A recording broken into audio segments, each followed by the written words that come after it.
everyone! It's me, Arsene, the recently nicknamed Big, Bad, Evil Gourmet, and welcome to DICED, the best show on Euphoria. Ooh, Yes, yes, I guarantee it. This is not just because I am the host, I sincerely believe it. okay. Anyway, welcome to Euphoria, the best actual play channel for everything European. You can find all of our socials below the video. This show is Diced, a show about food, cooking, and TTRPG. And for this last interview of this season, I have with me the wonderful, the water muffling, I'm not sure that's a word, Luyou. Hello. So, who are you? My name is Luyou Sun. I use she, her pronouns. I am an Asian American woman wearing a teal dress today, and my desk is strewn about with 1 billion props for this show. So can't wait to get into The camera is ready for some hot food action. it. Only the hottest. Actually, literally hot. I probably still warm. I mean, if they were cooked recently, I better hope they're still warm. Like, well, to start, do you have a snack that you want to present Snack to us? is maybe not the right word. I have three things with me. I have chive pockets with egg because you said that you are an egg lover and you like Yes. new ways to prepare egg. These pockets have chives, egg, and like little shrimps. And the outside is like a wonton type wrapper, spring roll wrapper. I also have since you mentioned strawberries, I have a sago with mango and coconut milk and strawberries on top. And I also have a jujube tea. So snack is a really like stretching the definition of what I have in front of me. Well, what is a snack really? A snack is Exactly. just something you eat when it's not one of the big three meals of the day. If Mhm. it's not the breakfast, if it's not the lunch, if it's not dinner, it is a snack. Well, I will be sure to tell my house aunts that the next time I meet them. Yes. Anyway, I live like a hobbit with the same meal as them. So this all looked very appetizing. Mango and strawberry, already a strong point. Egg bucket with chives are good. It's really this show. It's terrible because it makes you hungry right from the start.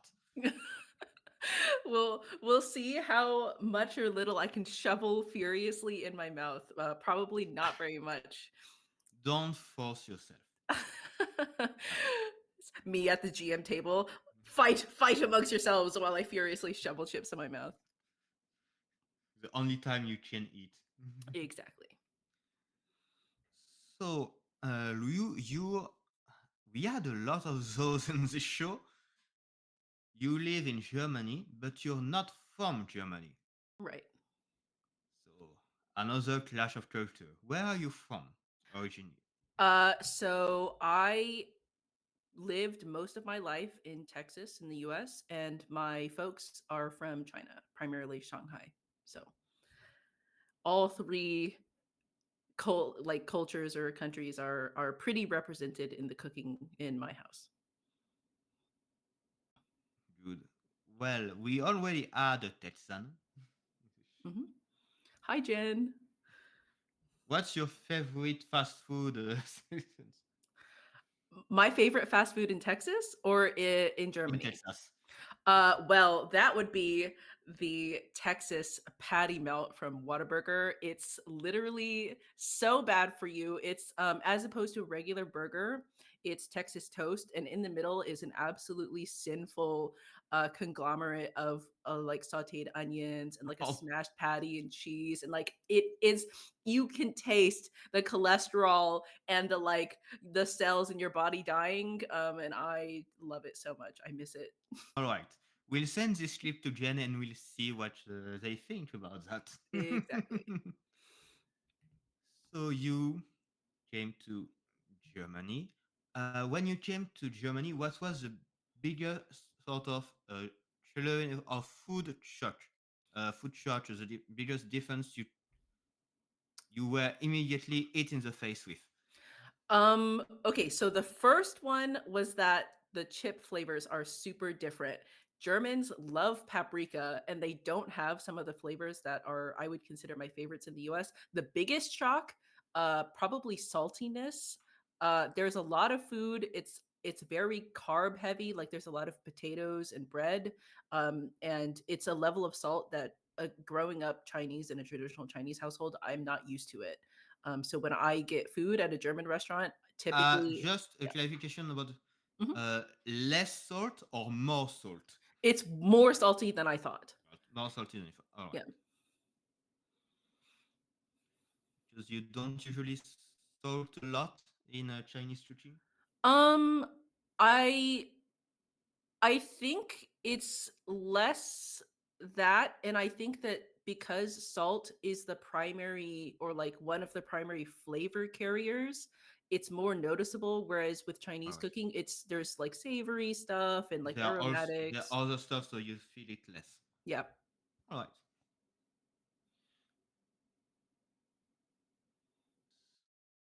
I just had a brain fart. Hmm. So the salt. All right, not an unusual response. I'm surprised. That's okay. You know, after you eat, you got to pass gas. So in Yes. the brain, it's the same. The brain needs these. It Yes. needs these often. Mhm. But yes, and mainly the paprika. Well, I'm curious about the chips you miss the most as a flavor The flavor I miss the most? from the chips, because well, Oh, the paprika chips. is good. I love paprika. I always put it on almost everything I cook. So, what was your favorite flavor of chips that you can't find here anymore? There's two. The first is jalapeno is difficult just as a chip flavor. I find that spicy chips sometimes they say "sharp," and I'm like, this is a little underwhelming. Also, some chips have sour cream and onion here, but it doesn't have the same like, oh, I guess it's like an artificial flavor of the sour Ah, cream. It tastes like healthy, which is not great. a chips shouldn't taste healthy. Exactly.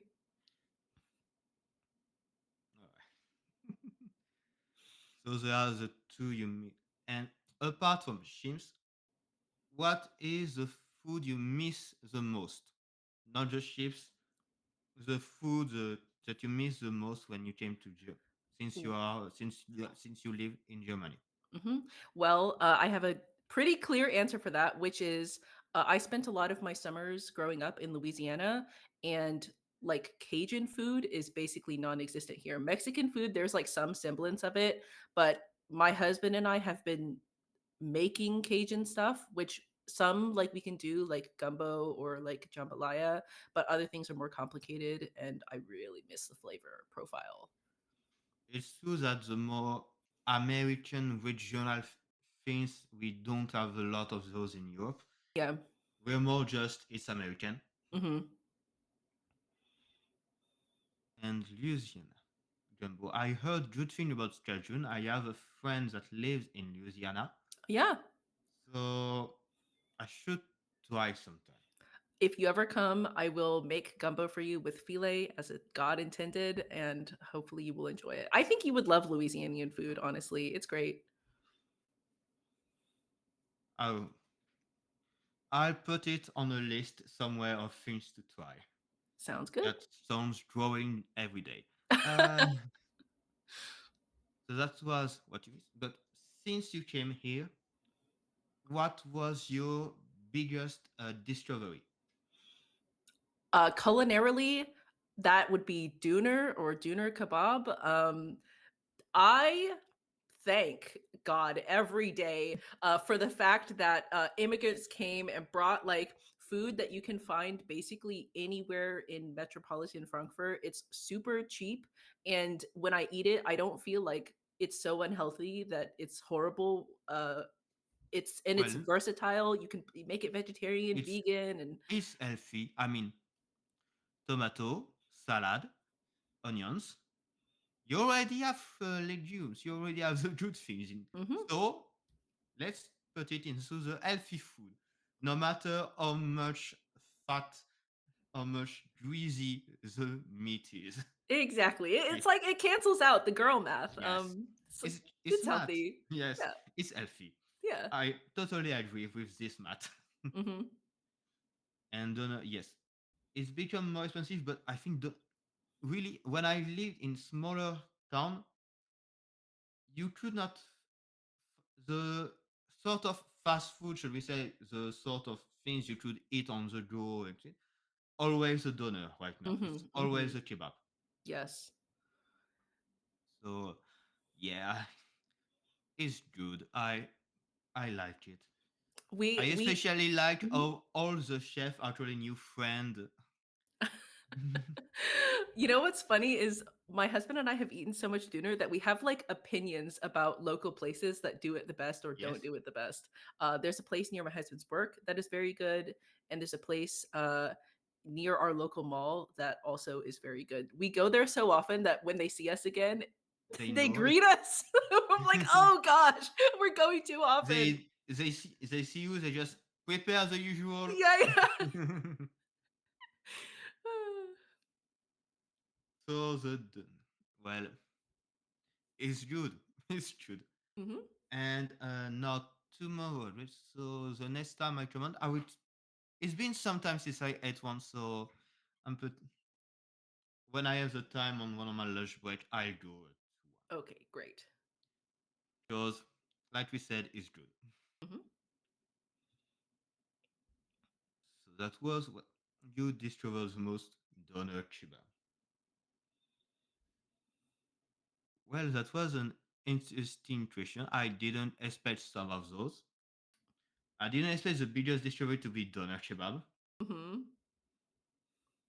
But now it's time to, well, we're still on a TTRPG channel, so let's talk more about TTRPG. And this will be the real meat and potatoes of the show, I know, This because, is where the controversy is coming out. and plus, uh, amongst our community, you have a certain reputation Oh. because I already know the answers to some questions. Oh. Like, do you play games at your house or in real life instead of outline? And what do you eat together before or during the game? Well, yes, I play online and in person. My American game is online, and uh, besides the EU4A games, which are online, of course, I host and GM local games at my house. Do we eat? Yes, we do. Yes. And I will say, shout out to all my players who have ever joined my table. They are so like I tell them before the sessions, like there will be food. You don't have to bring anything, and without fail, every time everyone brings something, like chips or like a little snack or some jerky bites or like a dessert. Like I've had players make cookies and stuff, and it becomes a potluck every session, which I'm not complaining. So, yeah. Don't. Nice. And you always do. You do the. At this point it should be called catering from what I hear. I have to give some credit to my husband Tyler. Depending on how involved the food is, we will cook together or we'll cook like a few days in advance. Uh, there was one session so far where we started 3 days in advance prepping some of the materials. So yeah, What could not do it needed the without him. Mhm. what did you choose that needed the 3 days? So it was like things like infusions. So we for our the end of our Mwangi Expanse campaign, which is like a Pathfinder's analog to Africa, we made like an entire spread, and we uh, could not find plantain rum, and so we took regular rum and we infused it with plantain and banana ourselves. So Oh, like things like that, or like soaking materials, like prepping, things like that. Not literally cooking 3 days in advance, but yeah. well, to those in the chat who said I want to play a game at her house, everyone does. Please come see us as long as you can make it to the somewhat far suburb from Frankfurt. You are welcome to come. Open invite. Those are some words. Be prepared. I am prepared. So usually, well, say it went well. So do you have some regular? I mean, not people at your gym. Some regular meals that you prepare for your games. No, because every game has themed food. There are But some games where, like, if it's a one shot, we're just chilling, we're just eating chips or whatever, or it's something more casual, like we make a quick and dirty apple pie. But no, every game I'm on some no, shit. every game has themed food. Yes. Did you hear this? Can you give us an example of one of the latest game, the team Uh-huh. food? So my last game was the first session of Deathless Form, which is an Asian campaign set in Tiancha, and that was a really really special session because it was my first ever Asian session. I'm sure you can tell, but I'm Asian, and so it was maybe the only session where I actually didn't cook because my parents flew in from Houston and they brought two giant frozen things of the best vegetable balza known to man from our favorite like Houstonian balza shop. It's like a mom and pop little tiny store. They sell out every day at like 10 a.m. They brought two frozen crates of it and I saved it for the sessions so that they could taste like home, literally home to me. It was like, I think the first session that I haven't cooked, but it was like the most meaningful thing to be able to steam up fresh, like vegetable bowl. Wow. So that's do you usually eat before? I think you usually eat before the game. So depending on the time slot, we can try to slot it in during the halftime break. Each session runs for 4 hours. So after the second hour, I usually say, "Hey, it's break time." And depending on if it's a meal or if it's a like a dessert or a snack, the break is a little longer or shorter. Um, but yeah, we usually eat in the middle of the session. Eating and do you sometimes eat snacks or chips and the like during the game? Yes, and I will say all the other people who did this interview, they were like, "Oh, we eat like things that are, don't get like stuff on your hands. Like we eat like grapes and like mini cucumbers." Listen, there are degenerates in this chat, and I want to tell you, you are valid. You have never seen the way I eat in the middle of the session. I have a huge bowl of bullshit, and I'm just shoveling it down my gullet like as fast as humanly possible, this millisecond that the players are talking. So I'm here to represent you, sticky fingered, nasty cretins. That's also me, okay? Heard Marcus last time, like, I eat like grapes. Like, get that out of here. I will also eat grapes, but no, sticky fingers. That came from the heart. It did. I have strong food opinions. Good. Usually, what are the so a great bowl of everything? Sometimes, usually, I think so. Don't seem a lot of healthy, shall we say? Stuff more like chips and the like stuff. Yeah, like whatever the players bring, and then we usually have some stuff on hand. Like we'll have chips and like little, I don't know, whatever German snacks that we bought that week that we feel like sharing, we'll share. But usually the players bring so much that it's essentially a potluck every time. So it's like assorted bullshit on my plate. Oh, Now I have the meme of Moon Knight, just a random bullshit go, but instead it's just assorted bullshit go in a bowl. Yes, yes, exactly. And for the drinks, what do you usually drink at the table? So it really depends on the session. So at my when I run my table for the Americans, uh, I'm waking up at 1 to 5, so I need something that's going to wake me up. My drink of choice is boba or uncaffeinated tea, and then always water for hydration. At the regular table, um, I'm gonna blame this on the fact that I normally play online, but I have spilled so many drinks onto the game mat and then just completely ruined the encounter that I have bought a special sippy cup for babies with a handle on it that seals shut and has a lid that like latches closed so that if I knock it down, I'm only embarrassing myself.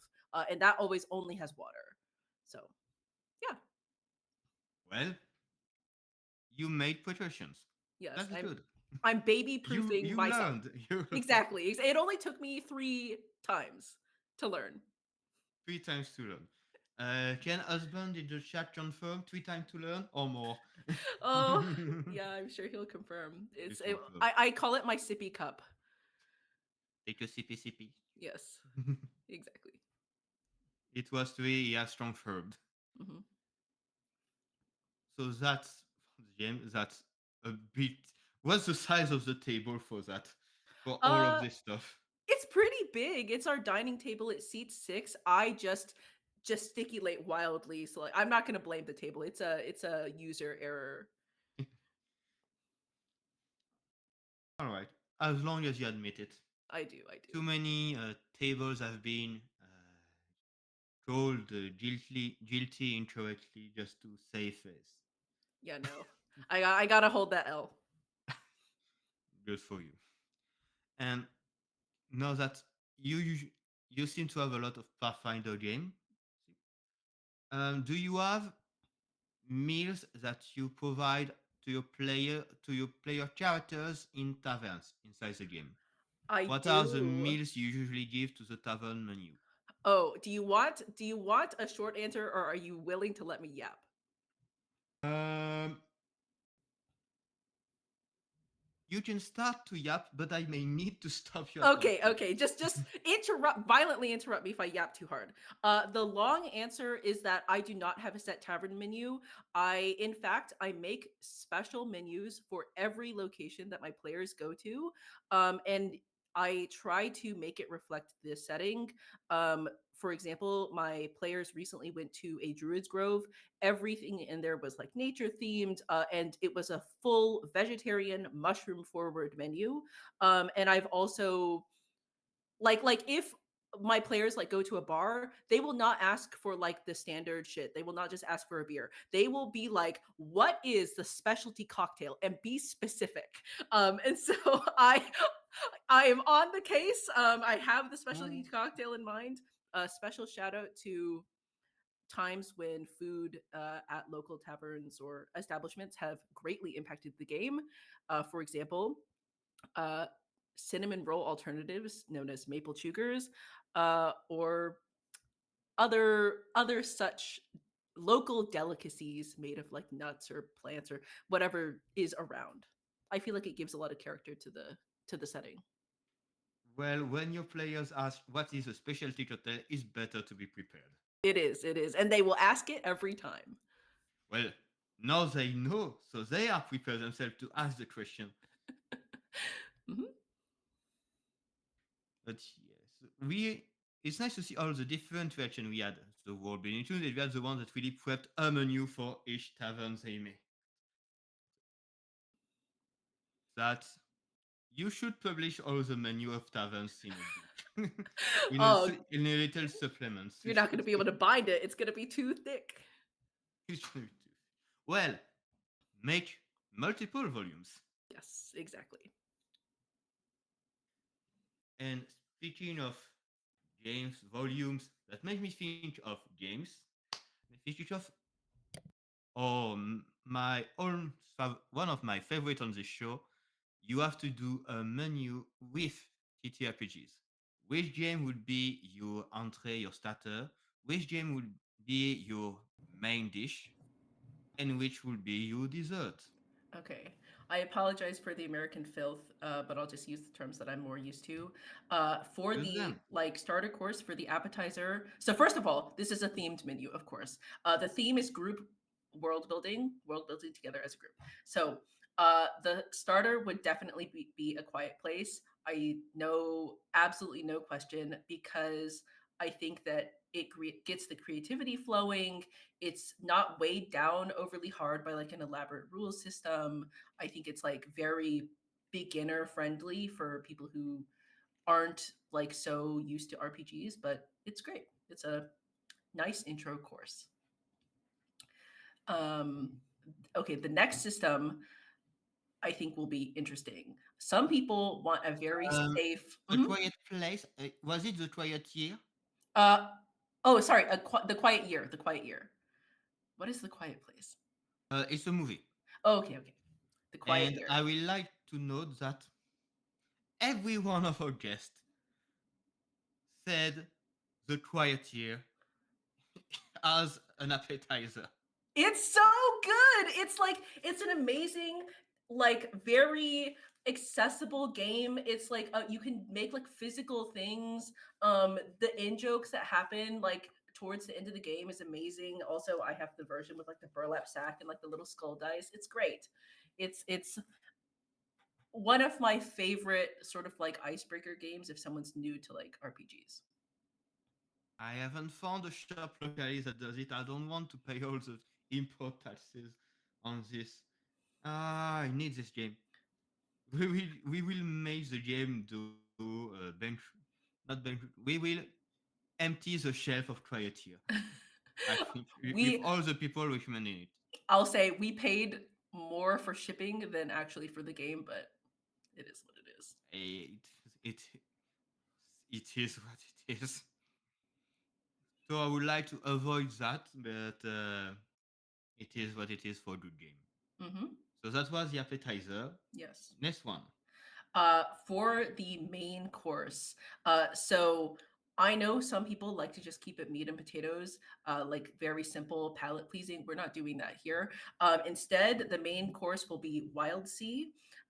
It has a lot of collaborative storytelling. I know, go get it. There's like twists, there's rolling doubles on dice. There's a lot of player shaping on the setting. The setting itself is like so different and interesting. It's like I would say pretty far from like standard fantasy stuff. So, if you're tired of eating the same thing over and over again, I would give it a try. Um, I think it's still comfortable for people Do who I have a good picture are, of the fans of shelf? RPGs. Looks like you are a big fan. Yeah, yeah, it's fucking. And honestly, I heard the term Shenso ships, and I bought it. Like Shenso ship is just a good name for it. When it got pitched to me, I was like, is this even an RPG? But yeah, no, it looks great. I will say I haven't personally tried it, but my good friend invited me to a game. Had to say no for scheduling reasons, but it's on my list. Oh, I haven't played it either. Yay! Well, there we go.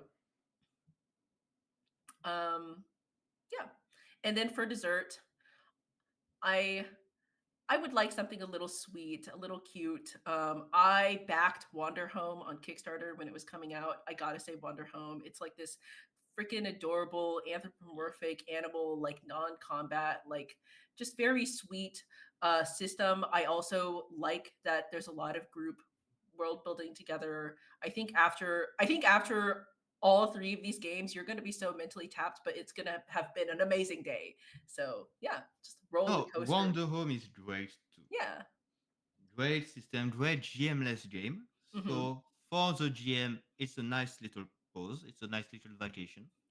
Yes, this is the chip shoveling section. Uh, This is all right. I don't have to talk. yeah, exactly.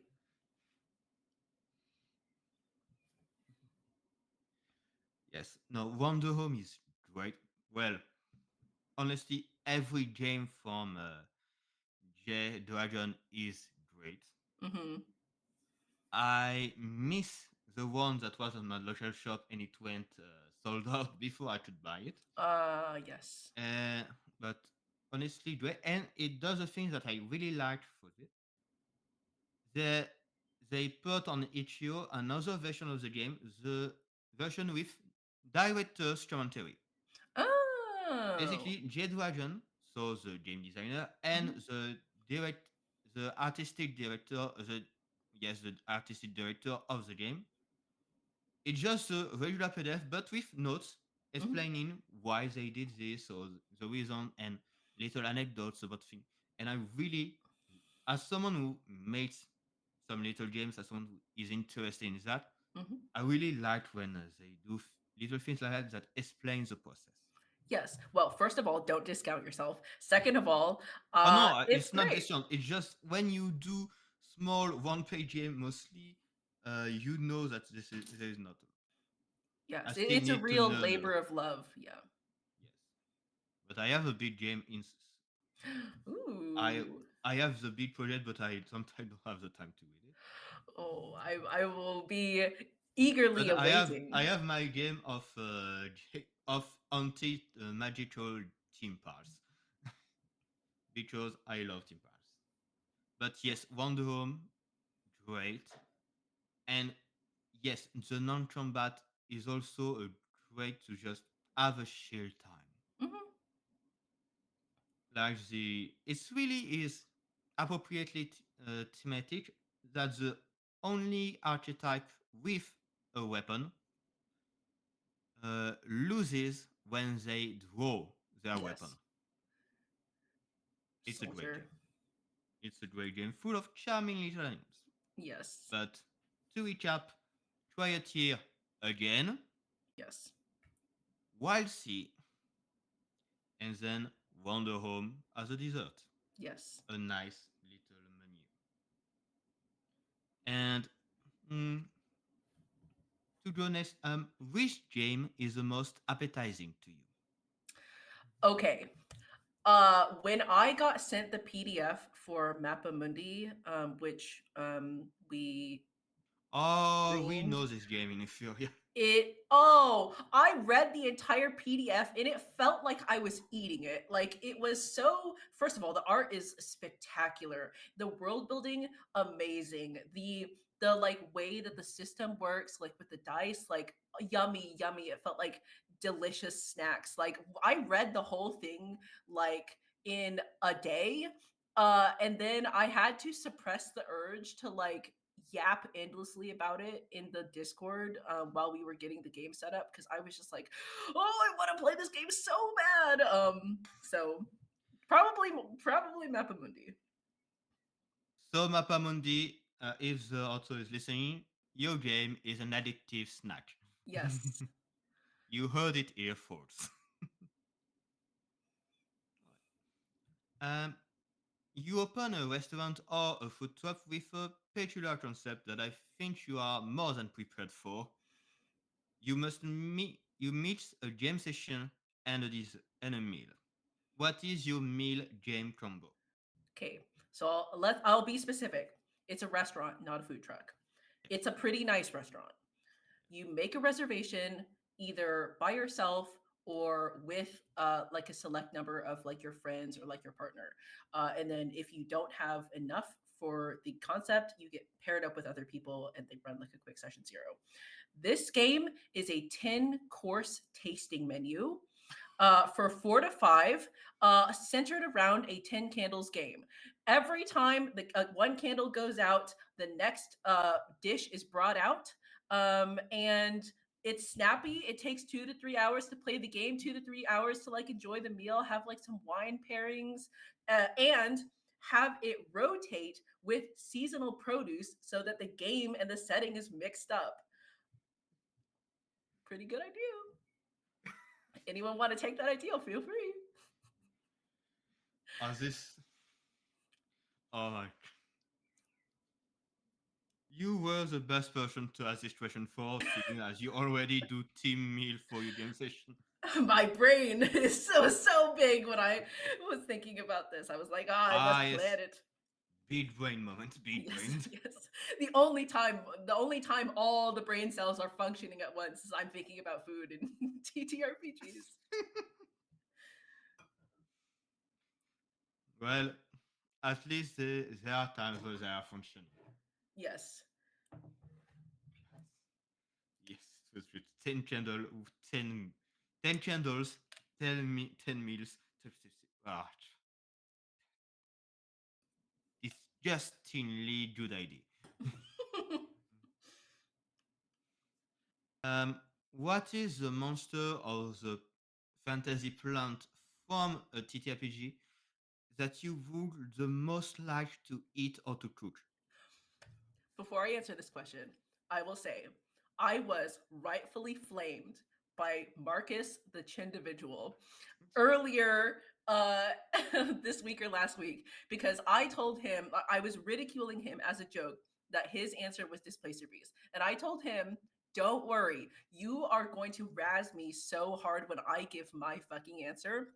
So what I'll say is I have three levels. The first is like very socially acceptable. The second is like, eh. The third is my actual answer. So the first answer, the very socially acceptable one, is there is a creature in Pathfinder 2e that is called a tantriog. It's basically a giant, like a giant elemental crab that looks like a Jonah crab.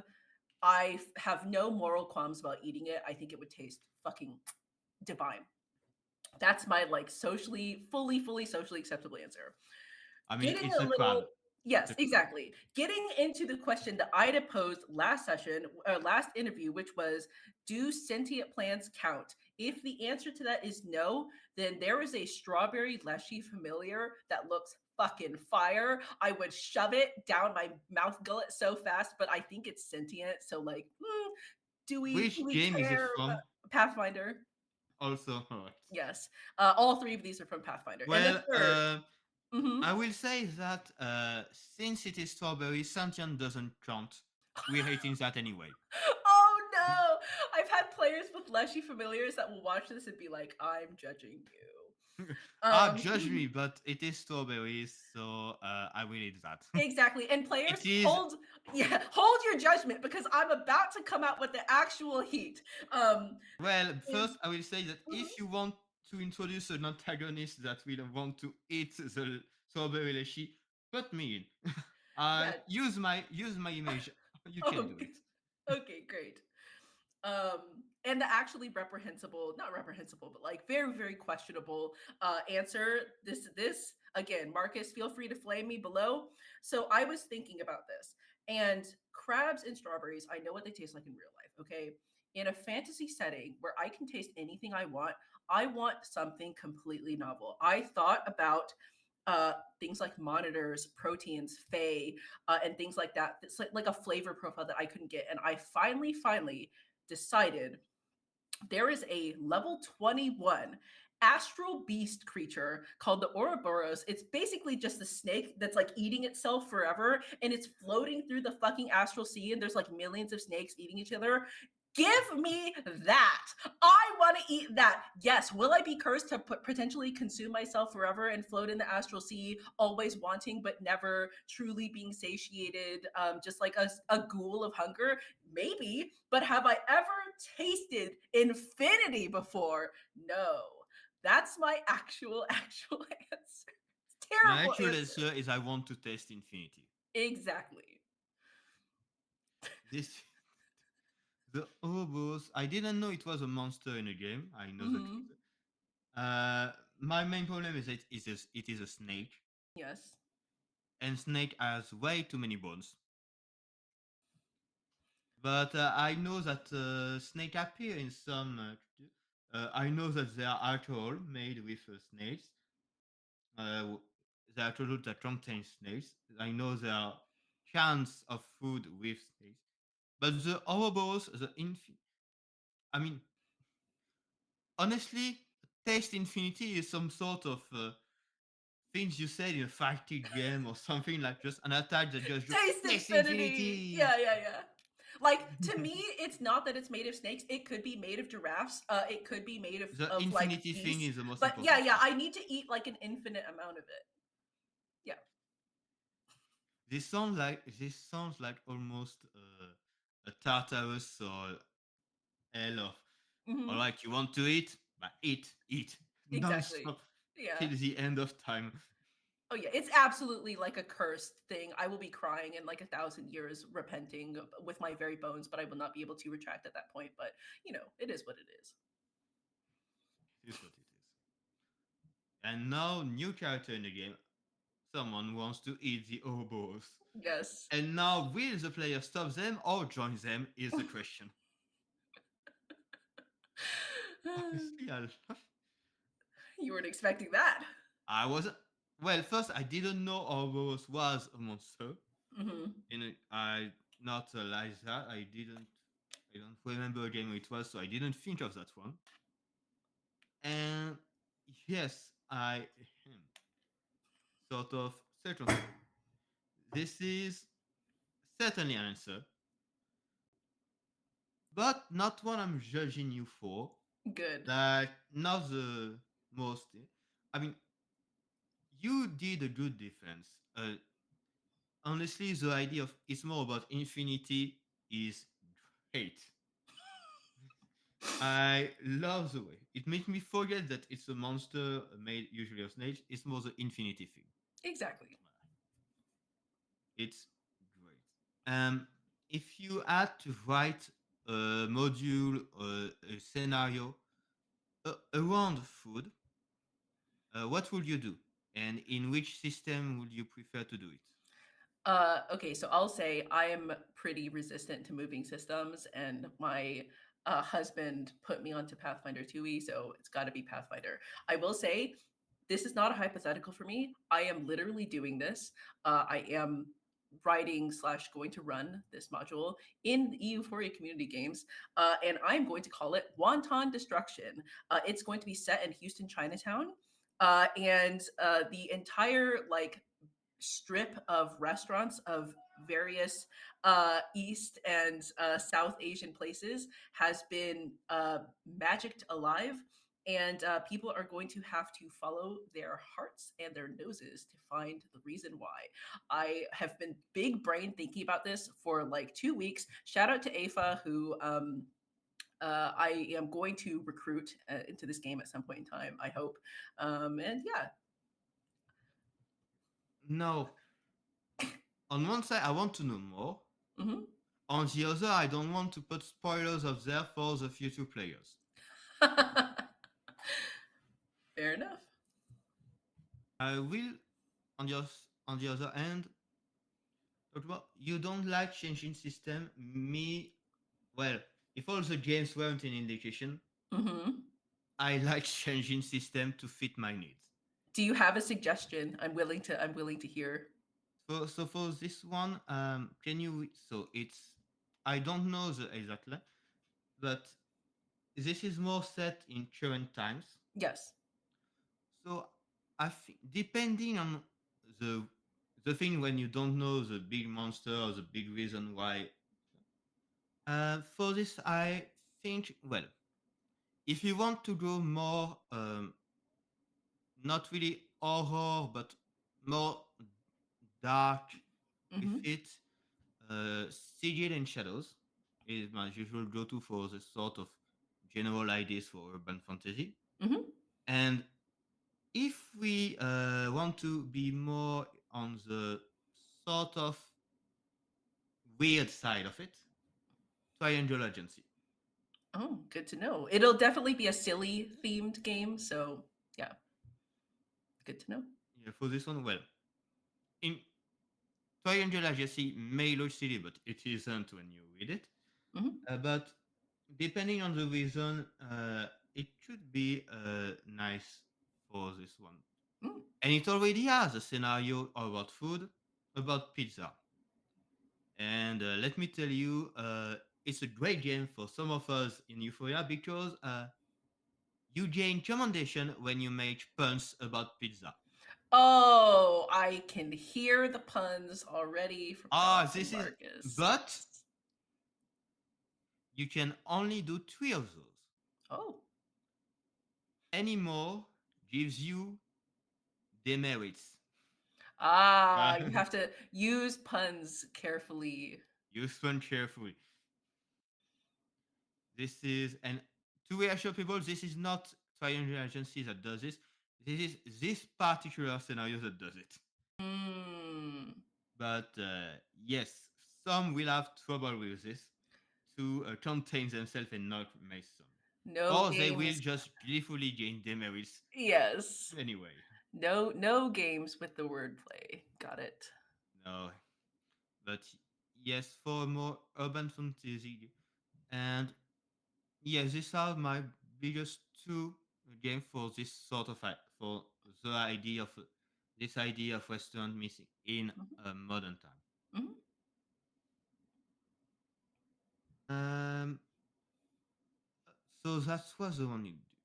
So if you weren't writing for Pathfinder, which would you do as a you as a game for talking around food? Which would you do Hmm. instead if you were to ever depart from your beloved Pathfinder? I mean, I certainly have run games in other systems. I just have the most familiarity with Pathfinder. I actually have an answer for this too. Shout out to other people who love the Redwall series from Brian Jacques. Growing up, it was one of my huge inspirations. That's like mixing food and fantasy. I would do something in Wanderhome, super like seasonal, cute food themed thing. I think would be Yeah, so this would be a cute. great one to do a food festival or something. Yeah. Yeah, no, this would be a good one for a food festival. Yes. Hmm. Because like the books always made food sound so good, and because it was set in like the UK, I didn't know what any of the food was. I was like, what is cordial? What is like what are like these pies? Like what does that mean? What Like is why are the pies savory? But they sounded so good that I was like, I'm bought in anyway. So a fun No, fact. no, I remember some of the Red Wall book from my Mhm. childhood. Yes, they always sounded with good food. Exactly.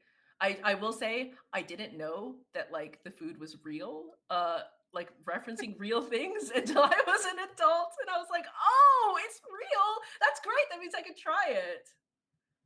This is a good version. Oh Yeah, my god, it's real! I get to try it. exactly. That's the good reaction. Mhm. That's the good reaction. Well, it's now time for our little final question. Roll of a pizza slice. Um, do you want to go the regular D8 roll, or do you want to drink from the potions that need a little shaking to get its color? Or do you want to drink from the lovely little potion we have I have an unquenchable thirst. Roll here? me that dice. All right. A little shaky to roll the dice inside. And, I will. And sadly, it's a tree, so it's one of the regular questions. That's totally fine. Okay, fun. So my question for three is: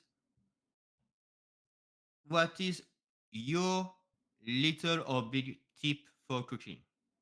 What is my little what tip for cooking? Tip. What is your biggest or little tip uh, for cooking? Your little no tool or little I have two tips. The first is if you can clean while you go, and also you can always undersalt and add a little more at the end. It is hard to remove salt from, say, an apple pie. Really difficult to do that. Yes. Why is my apple pie salty? Nearly poisoned ourselves to death in college when we did that.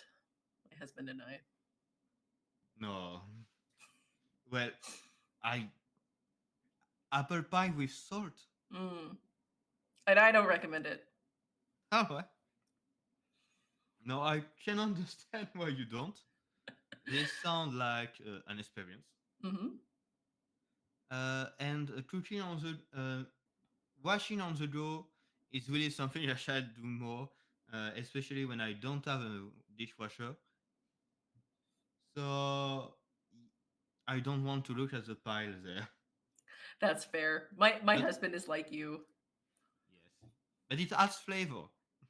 Ah, You know what they say about the soup and the pot, you yeah. know.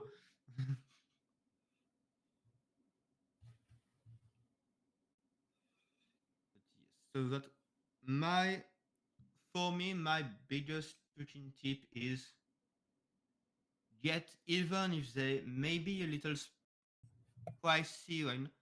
Get assortment of spices.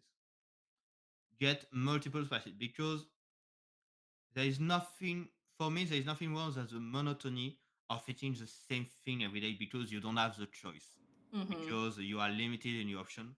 But with just spice, it just change everything. Like one day Exactly. it's paprika and even if it's just pasta, it's another taste.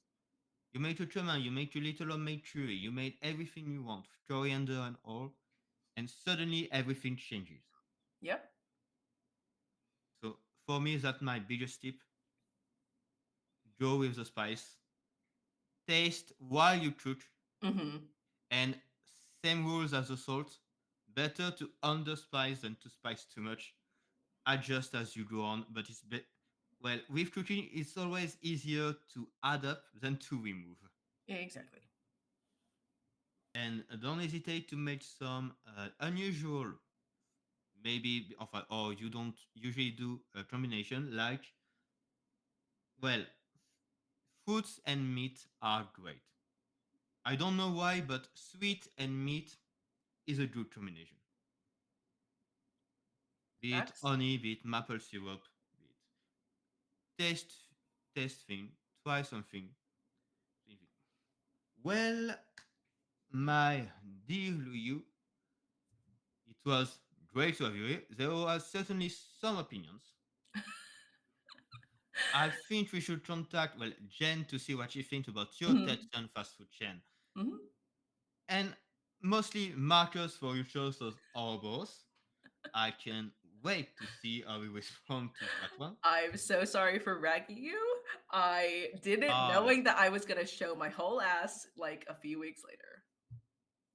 uh, we will need to clip that and add him, make his name in to see his reaction. If you want to see that one, it will be an exclusive on the Discord of Euphoria. True. But, yeah, this was a great show. But now that we have finished cooking, we are it's time to say goodbye for now. We were the greatest show on Euphoria. Wow. Wow, I will say it. Listen, I am French. Arrogance is my middle name. Ah, okay, okay. No, it's my third name. My middle name is Pride. Oh, okay. Uh, yes, if you want to see more of us, more of the, I think we have at least one discussion. I think food is involved at least once a day in the Discord. Mm-hmm. You can find all the Euphoria socials beneath this video, be it on Twitch or be it when you watch the replay on YouTube. Luyu, do you have any project? Do you have any social you want to plug? I have socials. Feel free to find me. I won't specifically plug them, but instead, I will say, hi, do you like Chinese food, but you do not have a Chinese parent? Do you want accessible, easy to make recipes that are filling and wholesome? Please, if you want to make the garlic chive pockets that I made, or any of the other recipes that are typical Chinese American cooking or Chinese cooking, feel free to visit a completely unaffiliated to me website called Walks of Life, run by a Chinese family that makes fire food. It always hits, it always is authentic, and it's usually not too fussy. Arsene, I'm challenging you. This is one of my favorite egg dishes, and it's pretty easy to make from start to finish. My husband and I made it in about an hour today. So if you want new ways to prepare egg, please check it out. That's my I plugs. I will certainly check it out. For me, I've been Arsene, or mostly different name Arsene, Arsene Inc. on multiple places on the internet. I am the man behind the Have You Played This TTRPG on Tumblr. I am behind the La Galerie Holist. I am behind the Role Playing Thief. I write my own games like Live and Let Paul Die, a game with fake Paul tries to get rid of the real Paul zombie before the public discovers the truth, or Where the Magic Never Ends, my currently crowdfunding game about haunted magical theme parks and the coaster mages that try to explore them. This has been a great season. Honestly, well, I admit in part that I'm a little disappointed that everyone said the quiet here for the entry, for the starter, because, well, I would have loved more choices, but to see such love for a game is great. But yes, this has been a great. Well, if you were there, you have appreciated the show. Thank you. I hope to come back for a season two or for another project if we can and if the schedules align. In the meantime, thank you, Euphoria. Thank you, all the viewers. And for now, this is goodbye. Good night, everyone. Goodbye.